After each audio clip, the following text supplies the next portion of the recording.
Our distinguished guest, Dr. Abdul Rahim MK, a senior lecturer at University of Technology and Applied Sciences, Sultanate of Oman, Muscat. He completed his PhD from Hokkaido University, Japan. He has a postdoctoral fellow at University of Toyama, Japan. He published more than 5 international papers at reputed journals, and he also presented his work in more than 20 international and national conferences and seminars. His work is mainly in the field of photochemistry, material science, polymer science, and nano research. Without any further ado, I invite Dr. Abdul Rahim to talk about new trends in chemistry. Hello. Assalamu alaikum. Good morning.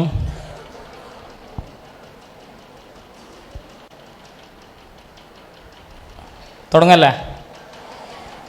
ബാക്കിലുള്ള ആളുകൾ വേറെ തിരക്കിലാണെന്ന് തോന്നല്ലോ. ഏറ്റവും ബാക്കിലുള്ള ബി.എഡ് ആറാ? ബി.എഡ് ടീമാ ബാക്കിലുള്ളത്? ആ okay. എൻ്റെ പേര് doctor Abdul റഹീം. ഞാൻ വാണിമേൽ, നാദാപുരം വാണിമേൽ എന്ന് പറഞ്ഞ സ്ഥലത്തു നിന്നാണ് വരുന്നത്. ഇതിലിപ്പം പ്രസൻറ്റ് ചെയ്യുന്ന 4 പേരിൽ 3 പേരായിട്ട് പല തവണകളിലായിട്ട് പഠിച്ചതാണ്. അപ്പോൾ ഞങ്ങൾ പലപ്പോഴും ക്ലാസ്മേറ്റ്സ് അല്ലെങ്കിൽ ബാച്ച്മേറ്റാണ്. ഷഫീർ എൻ്റെ കസിനാണ്, എൻ്റെ അയൽവാസിയാണ്. 12 വർഷം സ്കൂളും മദ്രസയിൽ 8ാം ക്ലാസ് വരെ പഠിച്ചുള്ളൂ. സ്കൂൾ 12 വർഷം ഒന്നായിട്ട് പഠിച്ചാണ്. ഒരേ ക്ലാസ്സിൽ ഏകദേശം ഒരേ ബെഞ്ചിൽ തന്നെ. പലപ്പോഴും മുനീറ അലിഗറിൽ കൂടെ ഉണ്ടായിരുന്നു.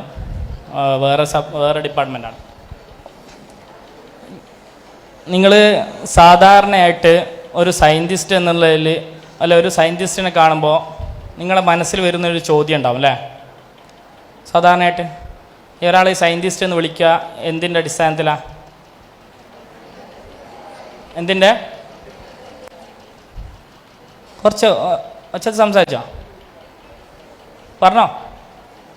എന്തെങ്കിലും ഡിസ്കവറി ചെയ്തിട്ടുണ്ടാവും, അല്ലെങ്കിൽ പിന്നെ ഏതെങ്കിലും പുതിയ കണ്ടുപിടുത്തങ്ങളുണ്ടാവും, ഇങ്ങനെയൊക്കെ ആയിരിക്കും അല്ലേ? അങ്ങനെ നിർബന്ധമൊന്നുമില്ല കേട്ടോ. സയൻറ്റിസ്റ്റ് ആണെങ്കിൽ അങ്ങനെ നിർബന്ധമൊന്നുമില്ല. പക്ഷെ എന്നിരുന്നാലും ചില ഐഡിയകൾ ഈ പറഞ്ഞ പോലെ തന്നെ ചില ചില കാര്യങ്ങളിലേക്കുള്ള ഒരു വിഷൻ കൊടുക്കുക എന്നൊക്കെ ഉള്ളത് ഇതിൻ്റെ ഭാഗമായിട്ടുള്ള. അപ്പോൾ ഞാൻ എൻ്റെ ടോപ്പിക്കിലേക്ക് പോകുന്നില്ല. ഞാൻ റിസർച്ച് ചെയ്യുന്ന ടോപ്പിക്കോ അല്ലെങ്കിൽ ഞാൻ PhD ചെയ്ത ടോപ്പിക്കോ ഈ ടോപ്പിക്കിലേക്കൊന്നും പോകുന്നില്ല. പോകാത്തത് മറ്റൊന്നും കൊണ്ടല്ല, നമ്മളിൽ എല്ലാവർക്കും അത് ദഹിക്കണമെന്നില്ല. നേരത്തെ തന്നെ ഇവിടുന്ന് ആളുകൾ പ്രസംഗിക്കുമ്പോൾ ബാക്കിൽ പല പരിപാടികൾ ഇങ്ങനെ നടക്കുന്നത് കാണുന്നുണ്ട്. ഒരു പരിധീൻ്റെ അപ്പുറത്ത് നമുക്ക് ബോറടിക്കും അല്ലേ? ഞാൻ എൻ്റെ ടോപ്പിക്ക് ചെറുതായിട്ട് പറയാം, നിങ്ങൾക്ക് മനസ്സിലായിട്ടുണ്ടെങ്കിൽ പറഞ്ഞാൽ മതി, വളരെ ചുരുക്കിയിട്ട്. നമ്മുടെ ശരീരത്തിൽ, ഞാൻ കെമിസ്ട്രിയാണ്. ഞാൻ ഡിഗ്രി കഴിഞ്ഞത് ഫറൂഖ് കോളേജിൽ നിന്നാണ്, PG കഴിഞ്ഞത് അലിഗറിൽ നിന്നാണ്, PhD ആണ് ജപ്പാനിൽ നിന്ന് ചെയ്തത്. നിങ്ങളോട് എനിക്കൊരു നേരത്തെ ഷഫീർ പറഞ്ഞ പോയിൻ്റ് ഞാൻ ആഡ് ചെയ്യാണ് എൻ്റെ കൂടെ. അതൊന്നും കൂടിയും സ്ട്രെസ് ചെയ്ത് ആഡ് ചെയ്യാണ്. നിങ്ങൾ മാർക്ക് ബേസായിട്ട് പഠിക്കാൻ വേണ്ടിയിട്ട് നിൽക്കരുത്. മാർക്ക് കിട്ടാൻ വേണ്ടിയില്ലേ, നമ്മൾ ഒരു അരമാർക്ക് പറഞ്ഞാൽ 1 മാർക്ക് പറഞ്ഞാൽ സാറ് എടുത്തിട്ട് മാഷ എൻ്റെ 1 മാർക്ക് പോയി, മാഷ 2 മാർക്ക്, ഇതിങ്ങനെ ചെയ്തൂടെ എനിക്ക് തരുമോ എന്ന് ചോദിച്ചിട്ട് അതിൻ്റെ പിന്നാലെ പോവരുത്. അത് ഒന്നിൻ്റെയും മാനദണ്ഡമല്ല. നിങ്ങൾ ഈ സയൻസ് ഫീൽഡിൽ മുന്നോട്ട് പോകാനാണ് നിങ്ങൾ ഉദ്ദേശിക്കുന്നതെങ്കിൽ നമുക്ക് വേണ്ടത്, നമ്മൾ ഏത് ഫീൽഡിലാണോ മുന്നോട്ട് പോകാൻ ഉദ്ദേശിക്കുന്നത് അതിലുള്ള നമ്മുടെ അറിവാണ്, നോളജാണ്. നോളജ് എന്ന് പറയുന്നത് ഡിഫറെൻ്റാണ്, മാർക്ക് എന്ന് പറയുന്നത് ഡിഫറെൻ്റാണ്.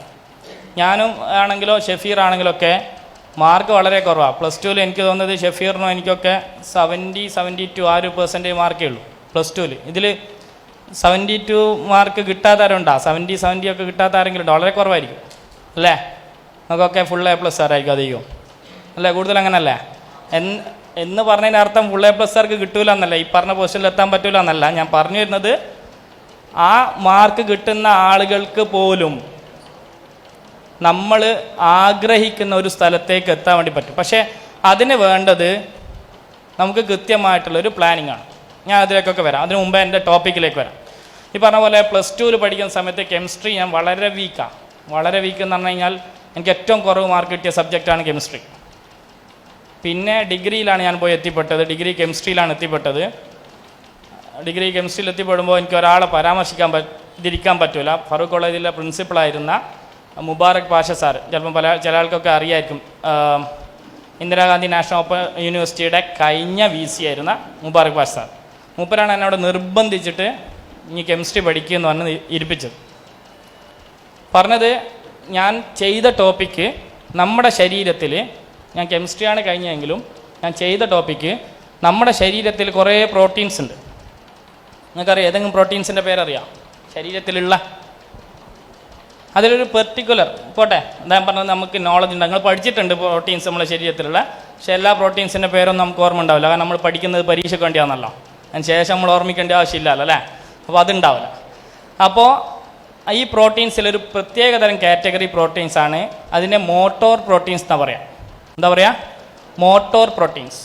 ആ വാക്കെന്നറിയാം. മോട്ടോർ എന്ന് പറയുന്നത് ഒരു കറങ്ങുന്ന പോലെയുള്ള ഒരു വസ്തു പോലെ. അതിൻ്റെ ഫങ്ഷൻ നമ്മുടെ ശരീരത്തിൽ, നമ്മളൊരു സ്ഥലത്ത് നമ്മുടെ ഈ പിക്കപ്പില്ലേ, അല്ലെങ്കിൽ എന്താ പറയുക, പിക്കപ്പ് അല്ലാതെ ഈ മണലും പിന്നെ ഇതൊക്കെ കയറ്റി കൊണ്ടുവന്ന അല്ലേ, അത് കയറ്റും. ഒരുത്തലെത്തിയാൽ അത് അൺലോഡ് ചെയ്യും. ലോഡിങ്ങും അൺലോഡിങ്ങും ചെയ്യാം. അതേ ഫങ്ഷനാണ് ഈ മോട്ടോർ പ്രോട്ടീൻസ് ചെയ്യാം. നമ്മുടെ ശരീരത്തിൽ നമ്മൾ കഴിക്കുന്ന ഭക്ഷണത്തിൻ്റെ അകത്തുനിന്നോ മറ്റോ കിട്ടുന്ന ഒരു ശരീരത്തിൻ്റെ ഒരു ഭാഗത്ത് ആവശ്യമുള്ള വസ്തുക്കളെ ഈ പ്രോട്ടീന് ക്യാരി ചെയ്ത് അതിൻ്റെ മൂവ്മെൻറ്റ് പറയുന്നത് നമ്മുടെ വിരലിങ്ങനെ വെച്ച് മൂവ് ചെയ്യൂലേ, ഇതേപോലെയാണ് എൻ്റെ ഷേപ്പ്. ഇങ്ങനെ മൂവ് ചെയ്ത് പോയിട്ട് എവിടെയാണോ വേണ്ടത് അവിടെ പോയിട്ട് അൺലോഡ് ചെയ്യുക എന്നുള്ളതാണ് ഈ മോട്ടോർ പ്രോട്ടീൻസിൻ്റെ ഫങ്ഷൻ എന്ന് പറയുന്നത്. അതാണ് അവർ ചെയ്യുന്നത്. നിങ്ങൾക്കെന്താ മനസ്സിലായിട്ടുണ്ടോ? വലിയ പ്രയാസമാണ്. എന്നാലും കേട്ടോ, കുറച്ച് കഥ അത് പറയാം, എന്നിട്ട് ബാക്കിയിലേക്ക് പോകും. അപ്പോൾ ഈ പ്രോട്ടീൻസിനെ കൺട്രോൾ ചെയ്യാൻ പറ്റണം. എന്തിനാ പ്രോട്ടീൻസ് നമുക്ക് കൺട്രോൾ ചെയ്യേണ്ടത്? ഈ പ്രോട്ടീൻസ് കാരണമാണ് നമ്മുടെ ശരീരത്തിലുള്ള ക്യാൻസറസ് സെല്ലുകളുടെ സ്പ്രെഡിങ് പെട്ടെന്ന് നടക്കുന്നതെന്ന്. അപ്പോൾ നമ്മുടെ ശരീരത്തിൽ ഒരുത്തേൽ ക്യാൻസറസ് സെല്ല് വന്നു കഴിഞ്ഞാൽ ഈ പ്രോട്ടീൻസ് അവിടുന്ന് പോയി വേറൊരുത്തലെത്തുമ്പം ഓട്ടോമാറ്റിക്കായിട്ട് ഇതെന്ത് ചെയ്യും? സ്പ്രെഡാവും. അതേപോലെ അൾഷിമേഴ്സ് രോഗമുണ്ടല്ലോ, ഡിസീസ്, അതിൻ്റെ ഒക്കെ സ്പ്രെഡിങ്ങിനൊക്കെ ഉള്ള ഒരു പ്രധാനപ്പെട്ട കാരണം എന്ന് പറയുന്നത് ഈ മോട്ടോർ പ്രോട്ടീൻസാണ്. അത് 2-3 ടൈപ്പ് ഉണ്ട്. അപ്പോൾ അതിനെ കൺട്രോൾ ചെയ്യാൻ പറ്റുകയാണെങ്കിൽ നമുക്കിതിൻ്റെ സ്പ്രെഡിങ് തടയാൻ പറ്റുന്ന, അതായിരുന്നു ചിന്ത. അതാണ് നേരത്തെ പറഞ്ഞ ഒരു ഐഡിയ എന്ന് പറയുന്നത്, അതിനെപ്പറ്റിയുള്ള ആലോചന എന്ന് പറയുന്നത്. അപ്പോൾ അതിലേക്ക് എങ്ങനെ എത്താൻ വേണ്ടി പറ്റുന്നുള്ള, അതിന് പല ആളുകളും പല തരത്തിൽ അതിനുവേണ്ടി ട്രൈ ചെയ്തിട്ടുണ്ട്. ചില ആളുകൾ എന്താ പറയുക, ഇലക്ട്രിക് എനർജി ഉപയോഗിച്ചിട്ട് ട്രൈ ചെയ്തിട്ടുണ്ട്. അപ്പോൾ അതിന് കുറേ നെഗറ്റീവ് ഇമ്പാക്റ്റ് ഉണ്ടാവും. വേറെ കുറേ ആളുകൾ pH ചേഞ്ച് വരുത്തിയിട്ട് ട്രൈ ചെയ്തിട്ടുണ്ട്. അപ്പോൾ സ്വാഭാവികമായിട്ടും വേറെ കുറേ സൈഡ് എഫക്റ്റ് ഉണ്ടാവും. ഇങ്ങനെ പല എഫക്റ്റുകൾ ഉണ്ടായ സമയത്താണ് ഞങ്ങളുടെ ഒരു ചിന്തയിൽ വന്നത്, ആ ഒരു മോട്ടോർ പ്രോട്ടീനെ കൺട്രോൾ ചെയ്യാൻ സൈഡ് എഫക്റ്റ് ഒന്നും ഇല്ലാത്ത എന്ത് മാർഗമുണ്ട്. കാരണം അത് സൈഡ് എഫക്റ്റ് ഉണ്ടാക്കാൻ പാടില്ല. നമ്മൾ ഒരു രോഗം ചികിത്സിക്കുമ്പോൾ അതുവഴി വേറൊരു രോഗം ഉണ്ടാകാൻ പാടില്ലല്ലോ. നമ്മളിപ്പം ഒരു എന്താ പറയുക, ഒരു ക്യാൻസർ രോഗീനെ ചികിത്സിക്കുമ്പോൾ നമ്മൾ സ്വാഭാവികമായിട്ടും നമ്മൾ കീമോ ചെയ്യുന്നുണ്ട് അല്ലേ, കീമോ കെമിക്കൽ. അത് ചെയ്യുമ്പോൾ സ്വാഭാവികമായിട്ടും നിങ്ങൾക്കറിയാം അങ്ങനത്തെ ആളുകളുടെ മുടിയൊക്കെ പോയി ചിലപ്പം മുഖമൊക്കെ ഭയങ്കര എന്താ പറയുക, വിങ്ങി നിൽക്കുന്ന രീതിയിൽ മാറുന്ന നിങ്ങൾ കാണുന്നുണ്ട്. അപ്പോൾ അതിൻ്റെ സൈഡ് എഫക്റ്റ് ഇല്ലാത്ത രീതിയിൽ എങ്ങനെ കൺട്രോൾ ചെയ്യാം, അതിനാണ് ഞങ്ങൾ കെമിസ്ട്രി ഉപയോഗിക്കുന്നത്. കെമിസ്ട്രി ഏതാ കെമിസ്ട്രി? ഫോട്ടോ കെമിസ്ട്രി എന്നറിയും. ഫോട്ടോ കെമിസ്ട്രി എന്ന് പറഞ്ഞാൽ അറിയാവുന്ന ആളുകൾ ആരുണ്ടാ? എന്തുമായി ബന്ധപ്പെട്ട? ലൈറ്റുമായിട്ട് ബന്ധപ്പെട്ട. ഇപ്പോൾ ലൈറ്റിൽ എന്താ കെമിസ്ട്രി? എന്താ ലൈറ്റിൽ എന്താ കെമിസ്ട്രി? അപ്പോൾ മനസ്സിലായോ? കെമിസ്ട്രി എന്ന് പറയുന്നതോ നേരത്തെ ഷെഫീറിന് കിട്ടിയ ഫെലോഷിപ്പിനെ പറയില്ല, അവർക്ക് 2 ഫെലോഷിപ്പ്, 2 സബ്ജക്റ്റാണ്, ഫിസിക്സും കെമിസ്ട്രിയും. അപ്പോൾ നമ്മൾ ഒരു സബ്ജക്റ്റും സിംഗിളായിട്ട് പഠിച്ചതിനെ കൊണ്ട് ഭാവിയിൽ നമുക്ക് കാര്യമില്ല. അപ്പോൾ ഇതിൽ വരുന്നത് ഫോട്ടോ ലൈറ്റ് എനർജി, അത് ലൈറ്റിനെ കൊണ്ട് കൺട്രോൾ ചെയ്യാൻ പറ്റുന്ന ചില കെമിക്കൽസ് ഉണ്ട്. നിങ്ങൾ സിസ്, ട്രാൻസ് അങ്ങനെയൊക്കെ പഠിച്ചിട്ടുണ്ടോ? ഓക്കെ. അപ്പോൾ ഒരു കോമ്പൗണ്ടിനെ ചില പ്രത്യേകതരം വേവ് ലെങ്ത്തുള്ള ലൈറ്റ് ഉപയോഗിച്ച് കൺട്രോൾ ചെയ്ത് കഴിഞ്ഞാൽ അത് സിസ്സായിട്ടും ട്രാൻസായിട്ടും അതിൻ്റെ രൂപത്തിൽ മാറ്റം പറ്റും. അപ്പോൾ ആ ലൈറ്റ് എനർജി ഉപയോഗിച്ച് നമ്മൾ ഉപയോഗിക്കുന്ന ഡ്രഗിനെ കൺട്രോൾ ചെയ്യുകയും അങ്ങനെ കൺട്രോൾ ചെയ്യാൻ പറ്റുകയാണെങ്കിൽ അത് നമ്മുടെ മോട്ടോർ പ്രോട്ടീനിൽ എങ്ങനെ അതിനെ കൺട്രോൾ ചെയ്യാം എന്നുള്ളതിനെ പറ്റിയുള്ള പഠനമാണ് ഞാൻ നടത്തിയിട്ടുള്ളത്. അത് പൂർണ്ണമായിട്ട് 100% സക്സസ് ഒന്നുമല്ല. ഞാൻ പറഞ്ഞല്ലോ, അതൊരു ഐഡിയയാണ്. ആ ഐഡിയയിലേക്ക് എത്താനുള്ള അതിന് ശേഷവും അതിൽ ഇങ്ങനെ റിസർച്ച് ഇങ്ങനെ നടന്നുകൊണ്ടിരിക്കുന്നുണ്ട്. സ്വാഭാവികമായിട്ടും എത്തിപ്പെടുമായിരിക്കും. ഒരു വർക്ക് അതാണ്. പിന്നെ നടന്ന വർക്ക് എന്ന് പറയുന്നത് പോളിമറുമായിട്ടും നാനോ കെമിസ്ട്രിയായിട്ട് ബന്ധപ്പെട്ട നാനോ കെമിസ്ട്രിയായിട്ട് ബന്ധപ്പെട്ട വർക്ക് പറയുന്ന സമയത്ത് നിങ്ങളൊക്കെ ചിലപ്പം കേട്ടിട്ടുണ്ടാകും. പണ്ട് കാലത്തെ കമ്പ്യൂട്ടറിനെ പറ്റിയിട്ടൊക്കെ. ഒരു ക്ലാസ് റൂമിൽ മുഴുവൻ നിറഞ്ഞു നിൽക്കും പോലും ഒരു കമ്പ്യൂട്ടർ എന്ന് പറയുന്നത്. ഇപ്പം നമ്മുടെ ഒരു വിരലിൽ ഒതുങ്ങുന്ന രീതിയിലാണ് കമ്പ്യൂട്ടറിൻ്റെ സിസ്റ്റം എന്ന് പറയുന്നത്. അപ്പം അതൊരു നാനോ ലെവൽ റിസർച്ചിൻ്റെ ഭാഗമായിട്ടുണ്ടായതാണ്. അതുകൊണ്ടാണ് പറഞ്ഞത്, ഞാൻ റിസർച്ചായിട്ട് ബന്ധപ്പെട്ട കൂടുതൽ ഡീറ്റെയിൽസിലേക്ക് പോകുന്നില്ല. ഞാൻ എങ്ങനെ റിസർച്ചിൽ എത്തി എന്നുള്ളത് പറയാം. അതായിരിക്കും കുറേ കൂടി നിങ്ങൾക്ക് ഇൻട്രസ്റ്റ് ഉണ്ടാവുക, നിങ്ങൾക്ക് താല്പര്യം ഉണ്ടാവും. അതായിരിക്കും. അപ്പോൾ ഞാൻ പറഞ്ഞ പോലെ ഈ +2 കഴിഞ്ഞ് എവിടെ അഡ്മിഷൻ കിട്ടും എന്നുള്ള ഭയങ്കര പ്രയാസം. ഇപ്പം ഫുൾ A+ കിട്ടിയവർക്ക് തന്നെ അഡ്മിഷൻ കിട്ടാത്ത അവസ്ഥയാണ്. അപ്പം കഷ്ടപ്പെട്ട് ഫറൂഖ് കോളേജിൽ കിട്ടി. ഫറൂഖ് കോളേജിൽ നിന്ന് ഈ പറഞ്ഞ പോലെ കെമിസ്ട്രി ബേസ് അറിഞ്ഞുകൂടാത്ത ഞാൻ കെമിസ്ട്രിയിൽ എത്തിപ്പെട്ട് അവിടുന്ന് പിന്നെ അലിഗറിൽ പോയി. അലിഗറിൽ നിന്ന് ഓർഗാനിക് കെമിസ്ട്രിയിൽ PG ചെയ്തു. ആ സമയത്താണ് ഞാൻ കേൾക്കുന്നതും അറിയുന്നതും ഇന്ത്യൻ്റെ പുറത്തേക്ക് പോകാൻ നമുക്ക് ഒരുപാട് ഓപ്ഷൻസ് ഉണ്ട്. എന്തിനു വേണ്ടിയിട്ട്? പഠിക്കാൻ വേണ്ടിയിട്ട്. അപ്പോൾ ആ പഠിക്കാൻ പോകുന്ന സമയത്ത് നമ്മുടെ അടുത്ത് സാമ്പത്തികം ഇല്ല. ഈ പറഞ്ഞ പോലെ തന്നെ വളരെ അങ്ങനെ ഒരു ഫാമിലിയിൽ നിന്ന് വരുന്നതായതുകൊണ്ട് ഈ പറഞ്ഞ ഡിഗ്രിയും PGയും ഞാൻ കഴിഞ്ഞത് ഒരു ഫോർട്ട് ഫൗണ്ടേഷൻ ഒരു സ്കോളർഷിപ്പിൻ്റെ ബലത്തിലാണ് കഴിഞ്ഞത്. അതുകൊണ്ട് തന്നെ PhDക്ക് പുറത്തേക്ക് പോകാമെന്നുള്ളത് നമ്മളൊരു സ്വപ്നം മാത്രം. അതിൻ്റെ ഇടയിൽ ബോംബെ IITയിൽ ഒരു ഇൻ്റർവ്യൂ കിട്ടി. PhDക്ക് വേണ്ടിയിട്ട്. അങ്ങനെ അവിടെ PhD ഇൻ്റർവ്യൂവിന് പോയി. ആദ്യമായിട്ടാണ് അത്ര വലിയൊരു ഇൻ്റർവ്യൂ അറ്റൻഡ് ചെയ്യുന്നത്. ഒരു 10-12 പ്രൊഫസർമാർ ഇങ്ങനെ ഇരിക്കും, നമ്മൾ നടുവിലിരിക്കും. നമ്മളെന്തോ കുറ്റം ചെയ്ത പോലെയാണ് ചോദ്യം ചോദിക്കുക. ചോദ്യം ഒന്ന് കഴിഞ്ഞ് അതിൻ്റെ ഉത്തരം നമ്മൾ കംപ്ലീറ്റ് ചെയ്യാൻ സമ്മതിക്കില്ല. അടുത്ത ചോദ്യം വരും. അത് കഷ്ടിച്ച് രക്ഷപ്പെട്ടു. പക്ഷേ ലാസ്റ്റ് ഒരു ചോദ്യം ചോദിച്ചു, അതിൽ ഞാൻ പെട്ടു. ആ ചോദ്യം എന്ന് പറയുന്നത്, നീ ചെയ്ത പ്രൊജക്റ്റ് എന്താ, അല്ല നിൻ്റെ റിസർച്ച് എക്സ്പീരിയൻസ് എന്താണ്, അല്ല നീ ചെയ്തിട്ടുള്ള വർക്ക് എന്താണെന്നുള്ള. ഭാഗ്യത്തിന്, ഞാനിപ്പം ഭാഗ്യത്തിന് എന്ന് പറയുന്നത് എന്തുകൊണ്ടാണെന്ന് പിന്നെ എനിക്ക് മനസ്സിലാവും. ഭാഗ്യത്തിന് അലിഗറിൽ PGൻ്റെ കൂടെ ആ സമയത്ത് പ്രൊജക്റ്റ് ഇല്ലായിരുന്നു. അതുകൊണ്ട് ഒന്നുമില്ല, എനിക്ക് പറയാനൊന്നുമില്ല. ഇപ്പോൾ ഒരു പറഞ്ഞു, നിങ്ങൾ ചെയ്ത വർക്കൊന്നും ഇല്ലാത്തതുകൊണ്ട് ഞങ്ങൾക്ക് ആക്സെപ്റ്റ് ചെയ്യാൻ വേണ്ടി പറ്റില്ല. അങ്ങനെ ഞാൻ റിജക്റ്റഡ് ആക്കി. അതിന് ശേഷമാണ് ഞങ്ങൾ മനസ്സിലാക്കിയത്, നമ്മൾ PGക്ക് കുറേ മാർക്ക് കിട്ടിയതിനെ കൊണ്ടോ അല്ലെങ്കിൽ ഡിഗ്രിക്ക് കുറേ മാർക്ക് കിട്ടിയതിനെ കൊണ്ടോ ഒന്നുമല്ല കാര്യം. നമ്മൾ ചെയ്യാൻ പോകുന്ന ഫീൽഡിൽ നമുക്കുള്ള എക്സ്പീരിയൻസാണ്, നമുക്കുള്ള നോളജാണ്, നമുക്കുള്ള അറിവാണ്. അതുണ്ടാക്കാൻ എന്താ വഴി നോക്കി. അങ്ങനെയാണ് നിങ്ങൾക്കൊക്കെ ഇപ്പോൾ ചെയ്യാൻ പറ്റുന്നത്. ഇതിൽ ഡിഗ്രി പഠിക്കുന്ന കുട്ടികളുണ്ട്, +2 പഠിക്കുന്ന കുട്ടികളുണ്ടെന്നൊക്കെ ഞാൻ മനസ്സിലാക്കുന്നത്. അല്ലേ, +2കാരില്ല, ഡിഗ്രിക്കാരും ഇല്ല. ഓക്കെ, നിങ്ങൾക്കൊക്കെ ചെയ്യാൻ പറ്റുന്നത് ഈ വെക്കേഷൻ കാലഘട്ടത്തിൽ ചില സമ്മർ വെക്കേഷനും പ്രധാനമായിട്ട് ചില ഇൻറ്റേൺഷിപ്പുകൾ ഉണ്ടാവും. ചെറിയ സ്കോളർഷിപ്പൊക്കെ ഉണ്ടാവാം ചിലപ്പോൾ. പക്ഷെ എന്നിരുന്നാലും അത്തരം ഇൻറ്റേൺഷിപ്പുകളിൽ പോയി കഴിഞ്ഞാൽ നിങ്ങൾക്ക് റിസർച്ചിലോ അല്ലെങ്കിൽ ഈ പറഞ്ഞ പ്രൊജക്റ്റിലൊക്കെ നിങ്ങൾക്ക് എക്സ്പീരിയൻസ് ഉണ്ടാവും. ആ എക്സ്പീരിയൻസാണ് നമുക്ക് ഭാവിയിൽ ഗുണമാവുക. നിങ്ങൾക്ക് ഞാൻ പറഞ്ഞാൽ, നിങ്ങൾ കാലിക്കറ്റ് യൂണിവേഴ്സിറ്റിയിൽ 1ാം റാങ്കാന്ന് പറഞ്ഞിട്ട് ഒരു കാര്യമില്ല, ആരും മൈൻഡ് ചെയ്യാൻ പോകുന്നില്ല. അന്നേരം കുറേ പൂച്ചെണ്ടുകൾ തരും, നാട്ടിലൊരു ഫ്ലെക്സ് ഉണ്ടാവും, പിന്നെ ഒരു മൊമെൻറ്റോ 2-3 മൊമെൻറ്റം വീട്ടിൽ കൊണ്ട് വെക്കുക എന്നല്ലാതെ അതിനെക്കൊണ്ട് പ്രത്യേകമായിട്ടൊരു ഗുണമില്ല. അതേസമയം നിങ്ങൾ റിസർച്ച് ചെയ്യുകയാണെങ്കിൽ അല്ലെങ്കിൽ ഒരു പ്രൊജക്റ്റ് ചെയ്യുകയാണെങ്കിൽ നിങ്ങൾക്ക് ഇഷ്ടപ്പെട്ട ഫീൽഡിൽ, നിങ്ങൾ ചെയ്യണമെന്ന് ഉദ്ദേശിക്കുന്ന ഫീൽഡ് ചെയ്യണം. അല്ലാതെ ഏതെങ്കിലും ഫീൽഡിൽ പോയിട്ട് പിന്നീട് ഭാവിയിൽ അതിൻ്റെ ഗുണം കിട്ടാതിരുന്നിട്ട് കാര്യമില്ല. അപ്പോൾ അങ്ങനെ ഒരു പ്രൊജക്റ്റിന് വേണ്ടി ഞങ്ങൾ അപേക്ഷിച്ചു. ഞങ്ങൾ അലിഗറിലുണ്ടായിരുന്ന 5 മലയാളികളാണ് കെമിസ്ട്രിയിലുണ്ടായിരുന്നത്. അതിൽ 4 പേർ അപേക്ഷിച്ചു, 2 പേർക്ക് കിട്ടി. എനിക്കും കഴിഞ്ഞ വർഷം ഇവിടെ അറ്റൻഡ് ചെയ്ത ആളുകളുണ്ടോയെന്ന് അറിയില്ല, ഹാഷിം എന്ന് പറഞ്ഞിട്ടുള്ള ആൾ, മൂപ്പർക്കും കൂടി കിട്ടി. മൂപ്പർ കിട്ടിയത് ഹൈദരാബാദിലാണ്, എനിക്ക് കിട്ടിയത് ട്രിവാൻഡ്രത്താണ്. അപ്പോൾ അതിൻ്റെ ബേസിലാണ് ഞാൻ പുറത്തേക്ക് അപേക്ഷ കൊടുക്കുന്നത്, അല്ലാതെ എൻ്റെ മാർക്കിൻ്റെ ബേസിലല്ല. ഷഫീർ നേരത്തെ പറഞ്ഞ പോലെ ഒരു ആവറേജ് മാർക്ക്, ഒരു 60%, 70% മാർക്ക് ഉണ്ടായാൽ മതി. ബാക്കിയുള്ളത് നിങ്ങളുടെ എഫേർട്ടാണ്, നിങ്ങളുടെ നോളജാണ്. ഈ 2 കാര്യമാണ്. അപ്പോൾ ഈ പ്രൊജക്റ്റിൻ്റെ ബേസിലാണ് ഞാൻ ജപ്പാനിൽ എന്ത് ചെയ്യുന്നത്, അപേക്ഷ കൊടുക്കുന്നത്. അപേക്ഷ കൊടുക്കുമ്പോൾ ഇതിൻ്റെ ഗുണം ഞാൻ ആദ്യം പറയാം. നിങ്ങളുടെ മുമ്പിലിരിക്കുന്ന ടീച്ചർമാരുണ്ടാവും, അല്ലെ നമ്മുടെ ഡയറക്ടറുണ്ട്, ഇവർക്കൊക്കെ കിട്ടുന്ന സാലറി എത്രയാണെന്നുള്ള സ്വകാര്യത്തിൽ അന്വേഷിച്ചു. ആണുങ്ങളോട് സാലറി ചോദിച്ചു കഴിഞ്ഞാൽ പറഞ്ഞു തരില്ല. എന്നിരുന്നാലും നിങ്ങളൊന്ന് അന്വേഷിച്ചു. അവർക്ക് കിട്ടുന്നതിനേക്കാൾ കൂടുതൽ നിങ്ങൾക്ക് സ്കോളർഷിപ്പായിട്ട് കിട്ടും. അവർക്ക് കിട്ടുന്നതിനേക്കാൾ കൂടുതലായിട്ട് നിങ്ങൾക്ക് പഠിക്കുമ്പോൾ നിങ്ങൾക്ക് സ്കോളർഷിപ്പായിട്ട് കിട്ടും. ആ തരത്തിലുള്ള നിങ്ങൾ ഈ നമ്മുടെ വർഷത്തിൽ 1000 രൂപ എത്ര കിട്ടുന്നത്? മറ്റേ കുറേ സ്കോളർഷിപ്പില്ല നമ്മുടെ നാട്ടിലുള്ള CH മുഹമ്മദ് സ്കോളർഷിപ്പ്, പിന്നെ എന്താ പറയുക മൈനോറിറ്റി സ്കോളർഷിപ്പ്, പിന്നെ എന്താ പറയുക ഒറ്റ കുട്ടി സ്കോളർഷിപ്പ് എന്നൊക്കെ പറഞ്ഞ് കുറേ സ്കോളർഷിപ്പില്ലേ? അതിന് എത്ര തവണ നിങ്ങൾ കയറി ഇറങ്ങണം? അക്ഷയ പോകണം അല്ലേ? ഒരുപാട് അപേക്ഷകളൊക്കെ കൊടുത്തു കഴിഞ്ഞാൽ വർഷത്തിൽ 1000 രൂപയോ 5000 രൂപയോ കിട്ടുന്ന സ്ഥാനത്താണ് ഞാൻ പറയുന്നത്. നിങ്ങളീ പറഞ്ഞ ഞാൻ പറയുന്ന ഫിഗർ ചെറുത് ഞാൻ പറയാം. ഒരു 1 lakh above നിങ്ങൾക്ക് സ്കോളർഷിപ്പ് കിട്ടും. 1 lakh above നിങ്ങൾക്ക് സ്കോളർഷിപ്പ് കിട്ടും. അല്ലെ നിങ്ങളെ ചിലവൊക്കെ കഴിഞ്ഞ് കഴിഞ്ഞാൽ ഞാൻ അതിനൊരു കഥ പറഞ്ഞുതരാം, നിങ്ങൾക്ക് കുറച്ചും കൂടി ഇൻട്രസ്റ്റ് ആവാതാ. ഞാൻ PhD ചെയ്തുകൊണ്ടിരിക്കുന്ന സമയത്ത് ഒരു കോൺഫറൻസിന് പോയി. അപ്പം PhD കഴിയാനായിട്ടുണ്ട് ഏകദേശം. ഇപ്പോൾ വീട്ടിൽ നിന്ന് ഇങ്ങനെ കല്യാണ ആലോചനകൾ വരുമല്ലോ, നമ്മൾ നിങ്ങൾക്ക് ഇൻട്രസ്റ്റ് ഉള്ളതെന്ന് അതാണ് ഞാൻ പറഞ്ഞത്. അപ്പോൾ കല്യാണ ആലോചനകൾ വരുമല്ലോ.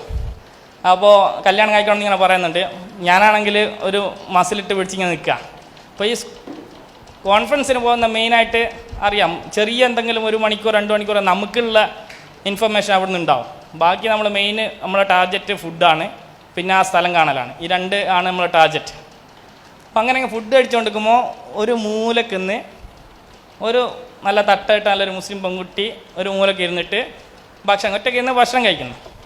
അപ്പോൾ സ്വാഭാവികമായിട്ടും വീട്ടിൽ നിന്ന് ഇങ്ങനെ പറയുന്നുണ്ടല്ലോ ഇത് കല്യാണം നോക്കണമെന്നൊക്കെ. അപ്പോൾ ഞാൻ വിചാരിച്ചു നമ്മളെ ഫീൽഡിൽ തന്നെയുള്ള ഒരു പെൺകുട്ടീനെ കണ്ടപ്പോൾ ഒന്ന് പരിചയപ്പെടാമെന്ന് വിചാരിച്ചു. നമ്മളെ കോയിത്തരം പുറത്ത് വരും ഓട്ടോമാറ്റിക്കായിട്ട്. അങ്ങനെ ഞാൻ ആരെ കണ്ട് ഞാൻ എൻ്റെ കയ്യിലുള്ള പ്ലേറ്റ് എടുത്ത് നമ്മുടെ നിങ്ങൾക്കറിയാമല്ലോ ജപ്പാനികൾ തിന്നുന്ന ആ ചോപ്സ്റ്റിക്ക് എടുത്തിട്ട് ചെന്നു. കഷ്ടപ്പെട്ട് തിന്നണം. ചെന്ന് ഞാൻ ചോദിച്ചു എവിടെയാണെന്ന് ചോദിച്ചു. അറിയാവുന്ന ഇംഗ്ലീഷിൽ ചോദിച്ചു എവിടെയാണെന്ന് ചോദിച്ചു. അപ്പോൾ പറഞ്ഞു ഇന്ത്യയിലാണെന്ന് പറഞ്ഞു. ഇപ്പോൾ ഒരു സമാധാനമായി. അപ്പോൾ ഉമ്മാക്ക് കാര്യമായിട്ട് വേറെ ലാംഗ്വേജ് ഒന്നും തന്നോട്. അപ്പോൾ ഹിന്ദി മാത്രം പഠിച്ചാൽ മതിയല്ലോ, അതിൽ ഒതുക്കുമല്ലോ. അങ്ങനെ ഇന്ത്യയിലാണെന്ന് പറഞ്ഞപ്പോൾ ഹിന്ദി അലിഗഡിൽ പഠിച്ചുകൊണ്ട് കുറച്ച് ഹിന്ദി അറിയാം. അപ്പോൾ ഞാൻ ഹിന്ദി ചോദിച്ചു ഇന്ത്യയിൽ എവിടെയാണെന്ന് ചോദിച്ചു. അപ്പോൾ പറഞ്ഞു കേരളത്തിലാണെന്ന് പറഞ്ഞു. അപ്പോൾ നമ്മളെ പരസ്യത്തെ പറഞ്ഞ പോലെ എന്ത് പറ്റി, നമ്മളെ ലഡു പൊട്ടി. ആദ്യത്തെ ലഡു അന്നേരം പൊട്ടി. അത് കഴിഞ്ഞ് ഞാൻ ചോദിച്ചു കേരളത്തിലെവിടെ. അപ്പോൾ ഉമ്മ ടെൻഷൻ അടിക്കണ്ട, കാരണം വേറെ ലാംഗ്വേജ് ഒന്നും പഠിക്കണ്ട, ഉള്ള ലാംഗ്വേജ് തന്നെ എന്ത് ചെയ്യുക അഡ്ജസ്റ്റ് ചെയ്യുക. അത് രണ്ടാമത് പിന്നെ ചോദിച്ചു കേരളത്തിൽ എവിടെയാണെന്ന് വെച്ചപ്പോൾ കാലിക്കറ്റാന്ന് പറഞ്ഞു. ഞാൻ കാലിക്കറ്റിലാണ്. അപ്പോൾ പിന്നെ നോക്കണ്ട, ഞാൻ ഉറപ്പിച്ച് സംഭവം ഇനി ഇവിടെ തന്നെ അങ്ങ് വീട്ടിൽ വിളിച്ച് പറയാം എന്നുള്ള രീതിയിലായി. പിന്നെ ഞാൻ ചോദിച്ചു കോഴിക്കോട് എവിടെയാണ്. അപ്പോൾ കുട്ടി എന്നോട് പറഞ്ഞ മറുപടി എൻ്റെ നിക്കാഹ് കഴിഞ്ഞതാണെന്നാ. അതുവരെ ഞാൻ എന്താ പറയുക ഇങ്ങനെ പല നമ്മളെ ഇത് പറഞ്ഞില്ലേ ലഡു ഇങ്ങനെ പൊട്ടിക്കൊണ്ടിരിക്കുന്ന സമയത്ത് നോക്കുമ്പോൾ ഈ കുട്ടീനെ പറ്റി പറയാം, അതുകൊണ്ടാണ് പറയുന്നത്. ഡൽഹി യൂണിവേഴ്സിറ്റിയിൽ പഠിച്ചുകൊണ്ടിരിക്കുന്ന സമയത്ത്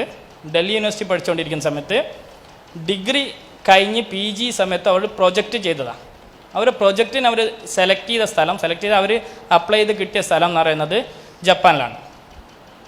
പെൺകുട്ടിയാണെങ്കിൽ നിങ്ങൾ ആലോചിച്ചാൽ മതി, ഒരു പെൺകുട്ടി വേറെ ആരും ഇല്ല, മീൻസ് ഈ പറഞ്ഞ പോലെ തന്നെ അവർ പ്രൊജക്റ്റിന്. അപ്പം നമ്മുടെ നാട്ടിൽ നിന്നാണ് എന്താ പറയുക ഒറ്റക്ക് പോവുക അല്ലേ, ഭയങ്കര ടെൻഷനും കാര്യങ്ങളൊക്കെ ആയിരിക്കും.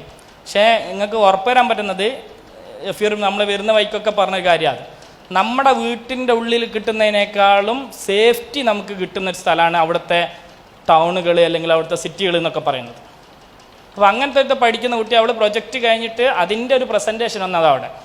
അപ്പോൾ ആ ഡൽഹിയിൽ നിന്ന് അവളുടെ ആ ഒരു സമയത്ത് അവളുടെ നിക്കാഹ് നിശ്ചയിച്ചിട്ടുണ്ട്, ഓൾറെഡി നിശ്ചയിച്ച് കഴിഞ്ഞതാണ്. അപ്പോൾ അവൾ വന്നതാണ്. എന്നിട്ട് അവൾ എന്നോട് പറഞ്ഞൊരു കഥ ഉണ്ട്. അവളുടെ ഒരു ആഗ്രഹമായിരുന്നു പോലും, അവളും ഈ പറഞ്ഞ പോലെ വളരെ പാവപ്പെട്ട ഒരു കുടുംബത്തിൽ നിന്ന് വരുന്നത്, അവളുടെ ആഗ്രഹമായിരുന്നു പോലും അവളുടെ കല്യാണം അവൾ തന്നെ നടത്താൻ നടന്നു. നിങ്ങൾക്ക് പറഞ്ഞാൽ മനസ്സിലായിട്ടുണ്ടാ? നിങ്ങൾക്കിപ്പോൾ ഒരു പെൺകുട്ടികൾ കൂടുതലുണ്ടാണ് പറയുന്നത്, ആൺകുട്ടികൾക്ക് നിങ്ങളെ കാര്യം പോക്കാം വേറെ. പിന്നെ നിങ്ങൾക്കൊരു കല്യാണ ഡ്രസ്സ് ആണെങ്കിൽ വാപ്പാൻ്റെ ഉമ്മാൻ്റെ പെർമിഷൻ അല്ലേ അവർ വാങ്ങി തരുന്നത്, അല്ലെ സ്വർണം നിങ്ങൾ വാങ്ങുന്നുണ്ട്, അങ്ങനെ കല്യാണം നടത്തുന്നുണ്ടെങ്കിൽ അവർ തീരുമാനിക്കും, നമ്മൾ നിന്ന് കൊടുക്കുക എന്നുള്ളൊരു പരിപാടി അല്ലേ. അവളുടെ ഒരു ആഗ്രഹമായിരുന്നു സ്വന്തമായിട്ട് നടത്തുക എന്നുള്ളത്. അവൾക്ക് കിട്ടിയിരുന്ന സ്കോളർഷിപ്പ് കോമൺവെൽത്ത് സ്കോളർഷിപ്പ് എന്ന് പറഞ്ഞൊരു സ്കോളർഷിപ്പ് ഉണ്ട്, അന്വേഷിച്ചാൽ മനസ്സിലാവും. ഏകദേശം ആ സമയത്ത് 2,25,000 മറ്റോ ആണ് അതിൻ്റെ ഇത്. ഏകദേശം 1.25 ലക്ഷം രൂപയാണ് അവർക്ക് കിട്ടിക്കൊണ്ടിരുന്നത്. ഒരു 1.25 ലക്ഷം രൂപ വർഷത്തിലല്ല, ഇതൊക്കെ മാസത്തിലെ കണക്കാണ് പറയുന്നത്. ആ സ്കോളർഷിപ്പ് കിട്ടിക്കൊണ്ടിരിക്കുന്ന പെൺകുട്ടിയാണത്. ഞാൻ പറയുന്നത് പെൺകുട്ടികൾ കൂടുതലുള്ളത് കൊണ്ടും കൂടിയാണ് ഞാൻ പറഞ്ഞത്, നിങ്ങൾ ഒരു എയിം വെക്കുക. ഞാൻ പഠിക്കുന്ന സമയത്ത് ഞാൻ വെച്ച എയിം എന്ന് പറയുന്നത് PGക്ക് കേരളത്തിന് പുറത്തു പോകണം എന്നുള്ള എൻ്റെ ഒരു ആഗ്രഹമായിരുന്നു. അത് ഞാൻ പോയിട്ടുണ്ട്. അവിടെ എത്തിയപ്പോഴാണ് ഇങ്ങനെ പുറത്തേക്ക് പോകണം അല്ല ഇങ്ങനെ ഒരു സ്കോളർഷിപ്പ് ഓപ്ഷൻ ഉണ്ട് എന്നുള്ള മനസ്സിലാകുന്നത്. നമ്മൾ പറയില്ല മുല്ലപ്പൂമ്പൊടി അല്ല എന്താ പറയുക മുല്ലപ്പൂമ്പൊടിയായിട്ട് കിടക്കും കല്ലിനുണ്ട് ഒരു സൗരഭ്യം എന്നൊക്കെ പറയുന്ന പോലെ, അല്ലെങ്കിൽ നമ്മുടെ ചുറ്റുവട്ടത്തുള്ള ആളുകൾ നമ്മളെ സ്വാധീനിക്കും എന്നുള്ളത് വളരെ വലിയ കാര്യം. അവിടുന്ന് അവിടെയുള്ള ടോപ്പ് കുട്ടികളൊക്കെ പറയും ഇങ്ങനെ പുറത്ത് PhD ഉണ്ട്, അവിടെ പോയി പഠിക്കണം, അവിടെ സ്കോളർഷിപ്പ് ഉണ്ട് എന്നൊക്കെ പറയുമ്പോഴും നമ്മൾ അതിനെ പറ്റിയിട്ട് അറിയില്ലായിരുന്നു. ആ അറിഞ്ഞതിൻ്റെ അടിസ്ഥാനത്തിൽ അപേക്ഷേൻ്റെ അടിസ്ഥാനത്തിലാണ് നമുക്കൊക്കെ PhD കിട്ടുന്നതും PhD കഴിഞ്ഞിട്ട് പോസ്റ്റ് ഡോക്ക് കിട്ടുന്നതും ഇപ്പോൾ ഉള്ള പൊസിഷനിലെത്തുന്നതൊക്കെ എന്ന് പറയുന്നത് അതിൻ്റെ അടിസ്ഥാനത്തിലാണ്. അപ്പോൾ നിങ്ങളുടെ എയിം എന്ന് പറയുന്നത് എന്താണെന്നുള്ളത് നിങ്ങൾ കൃത്യമായിട്ട് നോട്ട് ചെയ്യണം. നിങ്ങൾ പഠിക്കുന്ന കാര്യങ്ങൾ ഞാൻ നേരത്തെ പറഞ്ഞ പോലെ പരീക്ഷയ്ക്ക് വേണ്ടി പഠിക്കുന്ന കാര്യങ്ങൾ നിർത്തുക. പരീക്ഷയ്ക്ക് വേണ്ടി പഠിക്കുന്നതിൽ നിന്ന് ഒഴിവാക്കിയിട്ട് നിങ്ങൾക്ക് ഇൻഫർമേഷൻ കിട്ടണം എന്നുള്ള രീതിയിൽ കിട്ടും. ഇപ്പം വളരെ സിമ്പിൾ. ഇതിൽ കെമിസ്ട്രി പഠിച്ചുകൊണ്ടിരിക്കുന്ന എത്ര പേരുണ്ടോന്ന് കൈവക്കിയേ? കെമിസ്ട്രി ഉണ്ട്, കുറച്ച് പേരുണ്ടല്ലോ അല്ലേ? നിങ്ങൾ കേട്ടിട്ടുണ്ടോ മോൾ കൺസെപ്റ്റ്? കേട്ടിട്ടുണ്ടോ? മോൾ 1 മോൾ എന്ന് പറഞ്ഞാൽ എന്താന്ന് കേട്ടില്ലേ? അതറിയാവുന്ന എത്ര പേരുണ്ട്? ഒരു സാധാരണക്കാരൻ ചോദിക്കുകയാണ് നിങ്ങളോട് എന്താണ് 1 മോൾ എന്ന്, നിങ്ങളെങ്ങനെ പറഞ്ഞു കൊടുക്കുക? കാണാപ്പാട് അതല്ല എനിക്ക് വേണ്ടിയ, അത് എല്ലാവർക്കും അറിയാം. ഒരു മോൾ കൺസെപ്റ്റ് പറയുമ്പോൾ ആ ഒരു ഐഡിയ ആ കൺസെപ്റ്റാണ് നമ്മളെ മനസ്സിൽ വേണ്ടത്. പരീക്ഷയ്ക്ക് പഠിച്ചു കഴിഞ്ഞാൽ ഇപ്പോൾ അടുത്തൊരു പരീക്ഷ കഴിഞ്ഞു അല്ലേ?